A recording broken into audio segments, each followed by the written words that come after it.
Hello, everyone. Welcome back to Dancing with Damage. I'm your resident philosopher, Ian. I'm Abby, your resident author. We are those things, aren't we? And last time we talked a bit about your work history. Yes. What did we say? You someone starting at episode 4. Yeah, it's episode 4. We're continuing on with love. Yeah, we didn't. If you watched the last video, we got carried away. And we're going to do that from time to time. But I promise we're always going to come back to the point. We get excited about this concept because if I can do a little bit of a spoiler, we talk about love as the next definition after damage because they're diametrically opposed. So usually in a battle of good versus evil, can one win? Right. So there's your little sneak peek into maybe what we're going to be talking about today. And how much of our backgrounds are we going to share? Are we going to share everything or just like little bits and pieces? Well, for now, I think my view is we can just give people a little sense of what we did, what we did for work. Last time you said you were a teacher in high school. Okay, I thought it might have been paleontologist, but actually it was teacher. To be honest, I don't have a great memory. So yeah, you talked about being a teacher. You talked about students getting pushed through the scholastic system. Great. That was and we'll talk more about that because it's, we're going to talk about the education systems on this show quite a lot. I mean, just so everyone knows, the first, I don't know how many episodes are probably just going to be lining up with how the book progresses. So you don't have to buy it if you don't want to. Yeah, true. You don't. You absolutely don't. Just being here with you is enough. But just so you know, we're probably going to go through a little bit of, so that we lay out the philosophy generally. And then after that, we're going to be giving some social commentary on things that are happening in the world from the lens and perspective of that theory. Mm-hmm. Because again, there's a lot of people making social commentary, but without really a framework for it or an argument for why the commentary is the way it is, mainly just kind of shooting from the hip. And we feel that kind of social commentary, although it could be accurate, it doesn't give the viewer a lot of confidence as to its usefulness. And so we want to really be able to provide you social commentary about current events and how to fix things in the future for people, with our justification in the background. And I guess, hey, Abby, that's fair. As an example, food prices across all of North America have gone up. And that is making it harder for families to buy the same amount of food they're used to, and also nutritional food or unhealthy food, just food in general. So somebody just commenting without a framework might say that's bad. And it's hard for people to buy stuff, which is a valid point. But if we dig deeper into the socioeconomic, political sphere and what might have caused those prices to go up and what that says about the state of society and what that means for other areas of our life that we can predict because those food prices went up. And then also looking at how we can fix that. That's more of in the framework. So it's not only this exists and it's bad, okay, but why is it bad? How did this happen? And what can we do to fix it? It's always taking it back to next steps. We don't just give you problems here, we're going to solve them. Yeah, and if someone picks up a bag of food at the grocery store and it's healthiest food. Some of them bag sense? Yeah. Well, you might say that on a bag to kind of sell the product, right? I don't want a bag that says healthiest food. Yeah, that actually would be, I'm surprised advertisers don't use that marketing slogan. And you can use it if you want. But my point is, if let's say you had 2 bags like that, one was healthiest food and one was best for you food. If one of them had an ingredient list to kind of back up that claim, you might, take that claim more seriously. And of course, all perspectives can hold great wisdom and truth, and that's just fine. And we want to be able to bring you our thought process leading to the tip of the iceberg, which is the commentary, and the underneath of the iceberg technical term.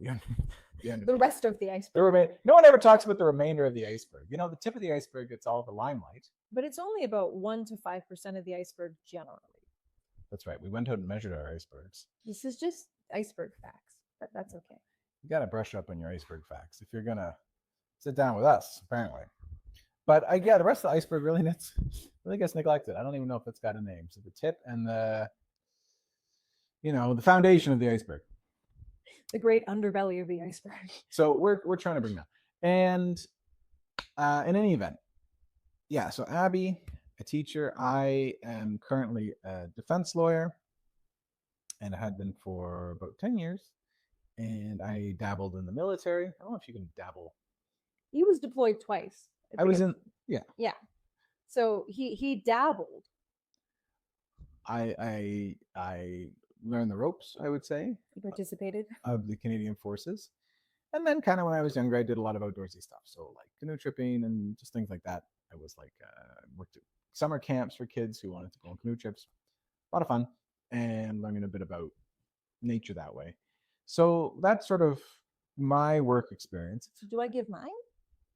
Well, you're a paleontologist. I'm not. Okay, she's not. I couldn't even name 6 dinosaurs, which is really sad, but I can't. No, and you know what? Dinosaurs are, I think they're a bit overrated. I mean, they honestly, who do they think they are? Well, actually, National Geographic recently said that most T-Rexes might be a microbreed of the similar dinosaur that's some kind of other Rex.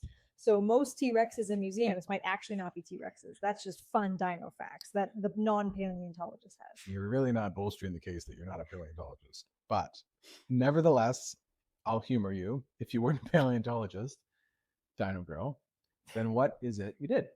What I do? Well, yeah. When we talked about the teaching. Yeah, because I haven't taught for about 2 years, and I am employed. She couldn't find the school. That's a savage, Burr. Wow. What? Savage. They're always shifting around. You know the school motto: "Find us if you can." Yikes. I run a resort and a bakery. So I deal with magic. So a little more business. You're more of a business person now. Before you were in education. Yeah. And you also help with law. I am his legal assistant also. I have too many jobs. I keep quitting the law job, but he won't let me quit. My resignations have been returned. Sorry, no. So yeah, I kind of trick her like she thinks she's signing for a delivery of something for the bakery, and it's really just she's my assistant again. Anyway, so she has a lot of skills. I have a few jobs. A lot of skills. So we were talking in the last episode about damage, obviously, because that is always our starting point. We always go back to that. That if people are doing things that are sort of difficult to reconcile, self-sabotage, and ultimately hurting themselves, we call that damage. We also, when we give examples of damage, we find there's a tight correlation between damage behavior and what people call selfish behavior. Mm-hmm. Now, selfish behavior, we also have identified there's a strong nexus to it being selfish behavior generally being defined as short-term gain, long-term pain. So like Abby, if you're thinking of a selfish thing, what springs to mind? My mind goes to money just because we were sort of talking about shopping. Sure. So a selfish behavior would be splurging and buying something you do not need and you do not have the funds for now in the short term to get that rush, the thrill of shopping. Because we do, as humans, we're biologically wired to get a thrill and feel that dopamine rush every time we gain a new asset. Because in the wild, our hunter and gathering ancestors, if they found a new resource, that increased their chances of survival. So obviously, we're hardwired to enjoy that. But if you do that in the short term, that 10-second dopamine rush, maybe you enjoy the thing for a couple hours because let's be real, most of the stuff we buy, we forget we own within a couple hours. But then long-term pain, you have to now go into debt. And now you have to either pay additional fees because you can't pay off your debt. So in the long run, you're losing more money than you would have if you could have bought that thing outright.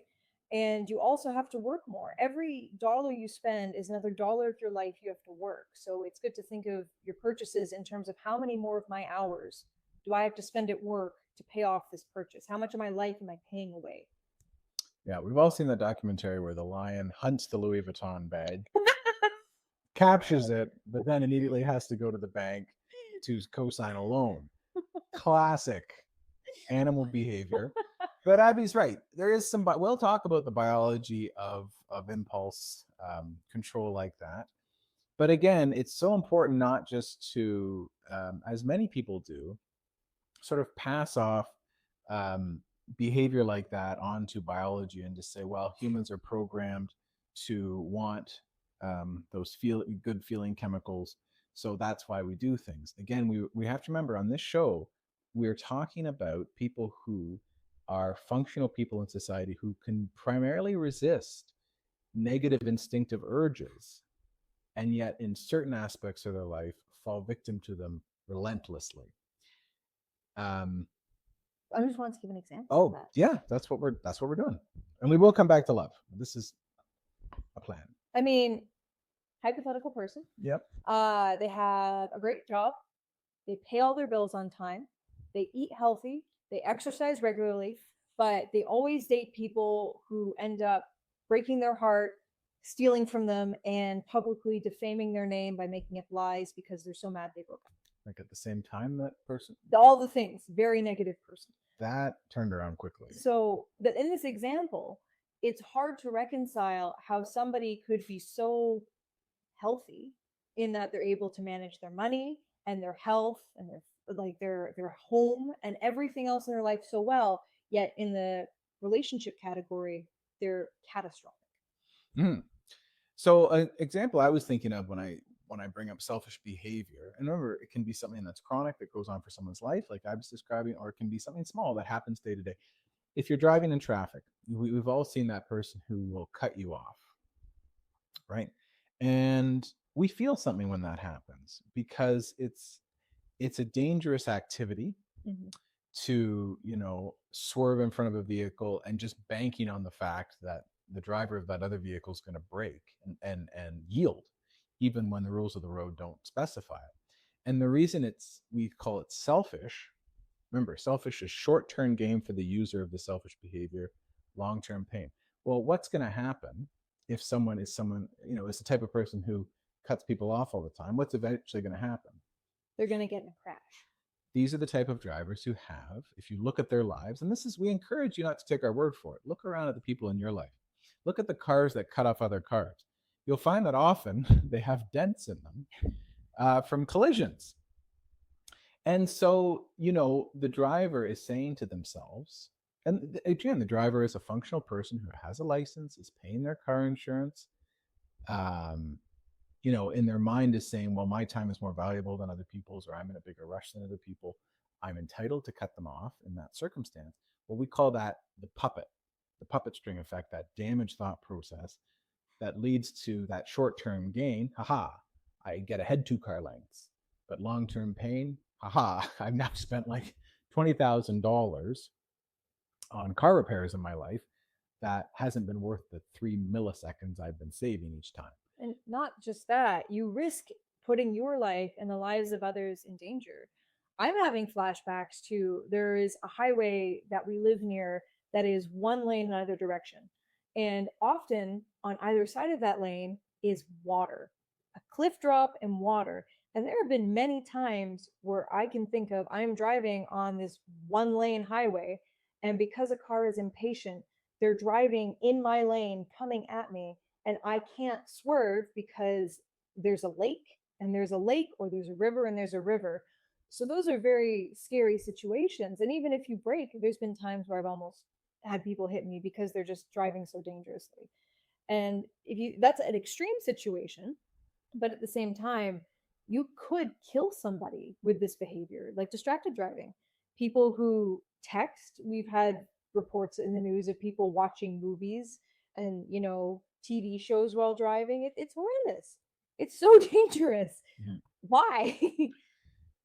Yeah, and it's easy to say, well, those people are just jerks. Those people are other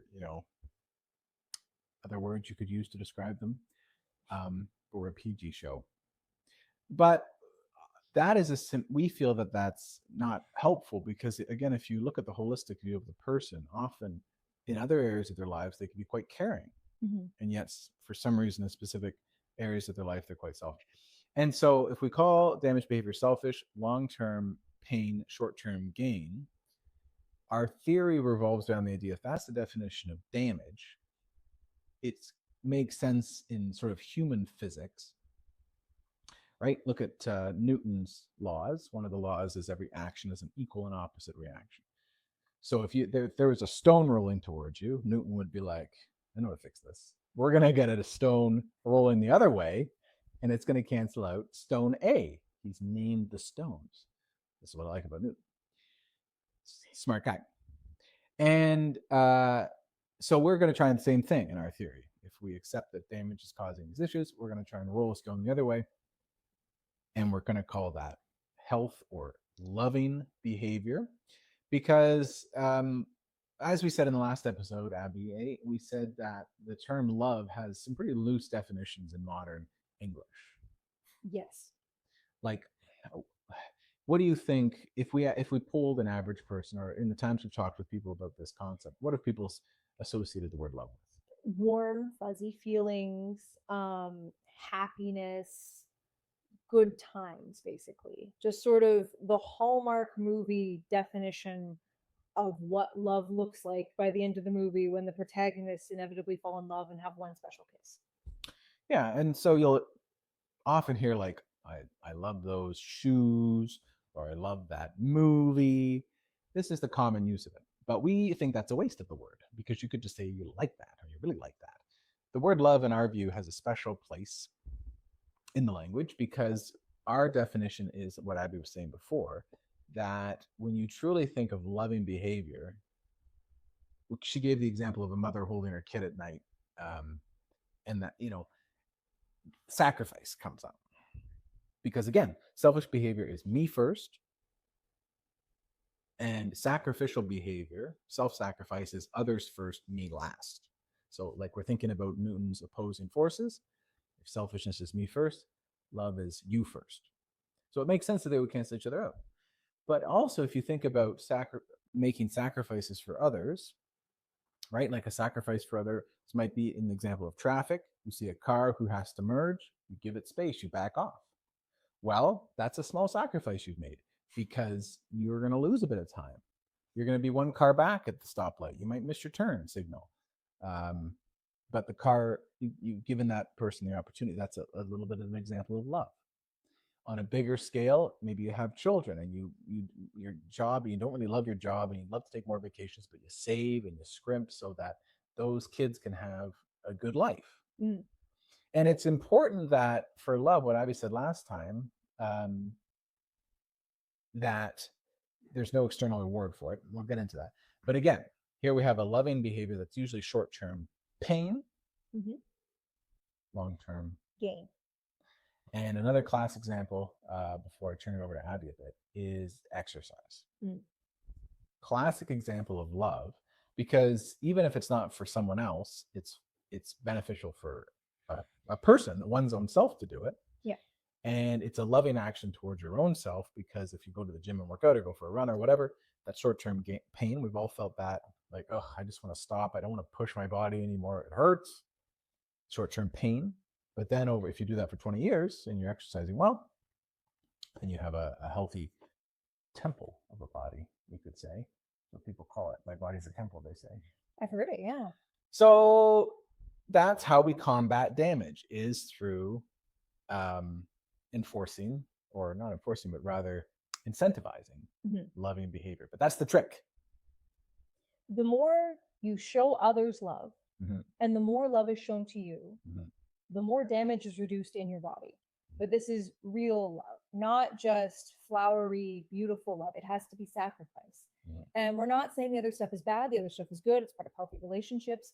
But at the core of our souls, at the core of what we are, To combat the damage, there has to be true love. And this is not to say that you have to be a saint and you can never do anything for yourself, because you can show yourself real love. The concept of love is to show others and yourself true love and true sacrifice. As an example, maybe you want to go on vacation. Maybe there's a country you'd really love to visit, and you don't want to go into financial hardship. So maybe for 2 years, as an example, arbitrarily, you don't eat out as much. Maybe you don't say yes to all of the events you're invited to, and you put money away in a separate account. And at the end of that 2 years, you have enough vacation days at your job and you've saved up enough money to be able to take yourself on your dream vacation. And you can enjoy it when you go because you have enough saved to have some fun spending money. You haven't purchased a lot of new clothing or fun things over the past 2 years to treat yourself, to save up. And now you can buy them in this fancy country with all these products you can't buy in your home country.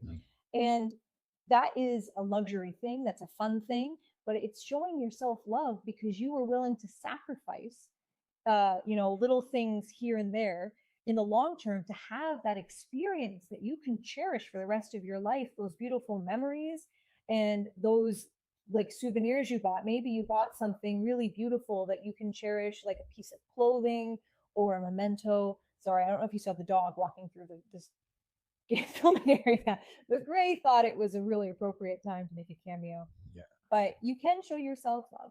It's important. So basically, short-term gain, long-term pain is damage. So in the short term, it's the easiest thing to do. Like your kid's having a hissy fit, you give them an iPad.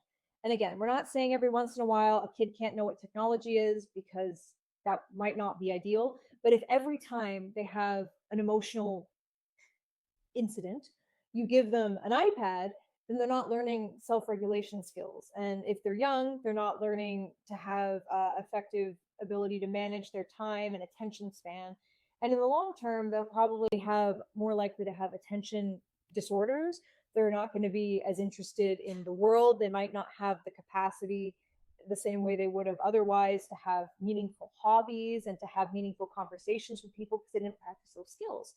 Conversely, short-term pain, long-term gain, what my parents did with my sister and I when we went to restaurants. We were little kids. We didn't want to sit and wait for boring things to happen. They said, no, you have to learn patience. You have to learn how to manage yourself and be respectful, even if you're 5.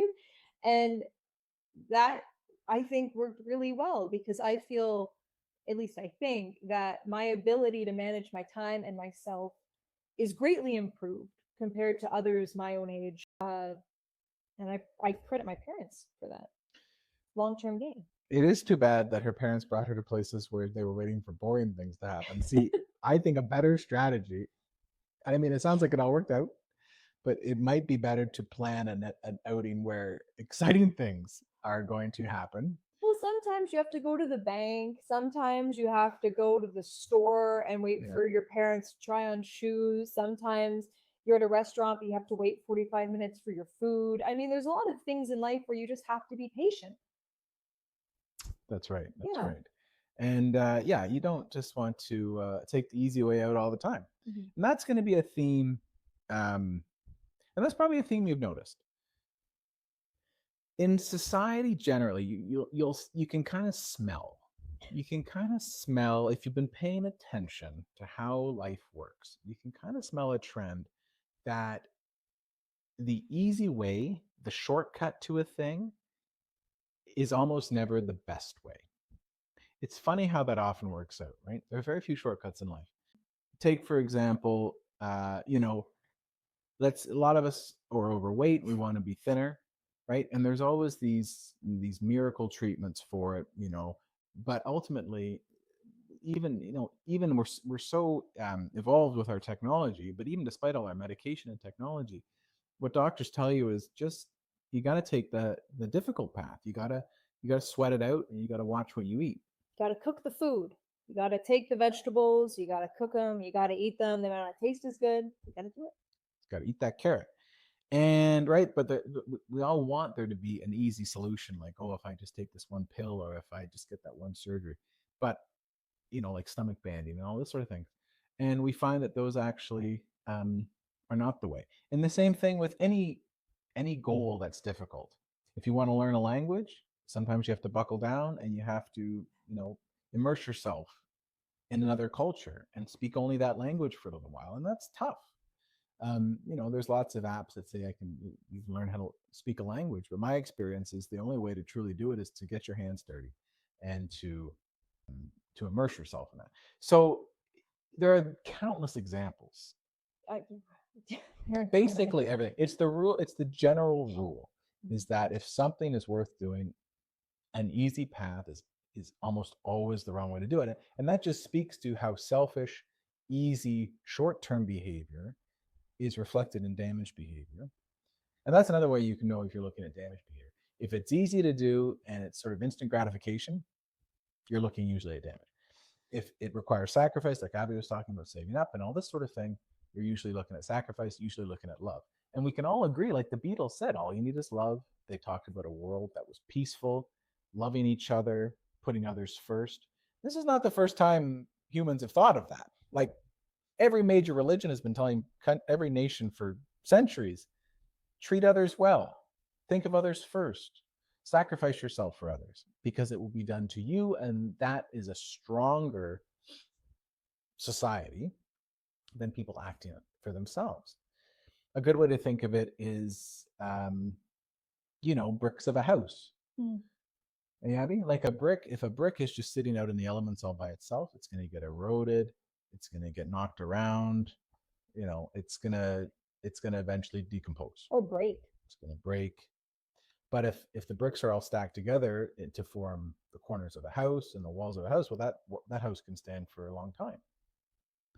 It's just a truism that humans can accomplish more if they're essentially supporting other humans in there. But you'll notice that the social fabric in this day and age has sort of turned more into how can I benefit myself and not how can I benefit others. So that's a big part of this book. Hey, Abby.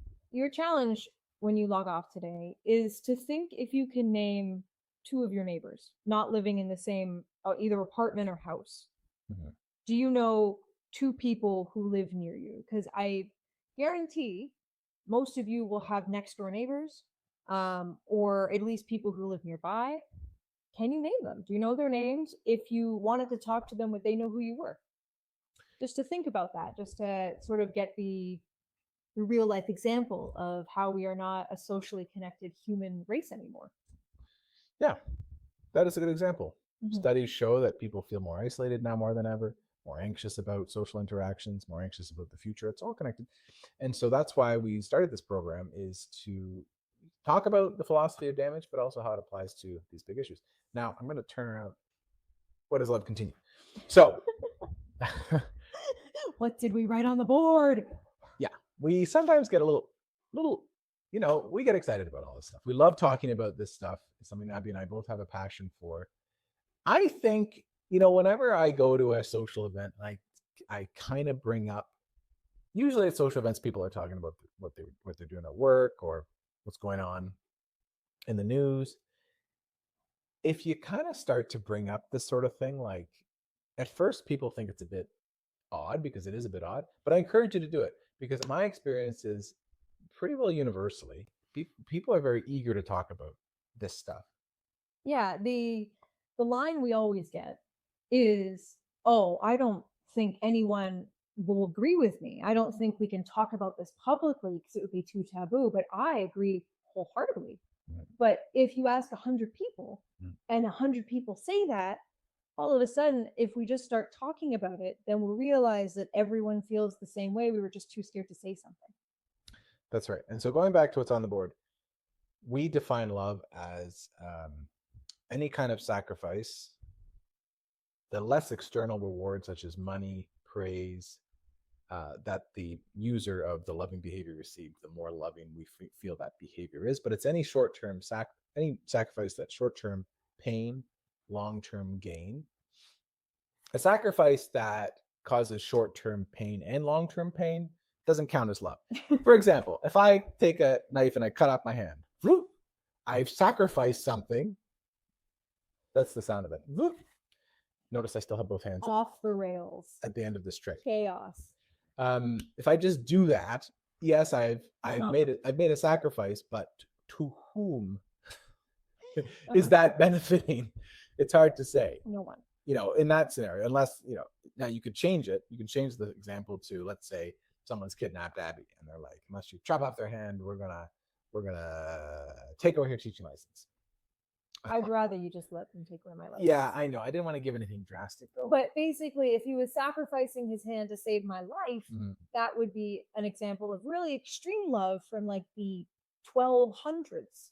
So maybe a more recent example would be some parents who are financially able sacrifice some short-term excitement to save up money to give their children something to put towards post-secondary, because it is very expensive. And if that's a path their children want to take, and that's something they are able to help with, it's nice of them to do that. They don't have to, but it's nice.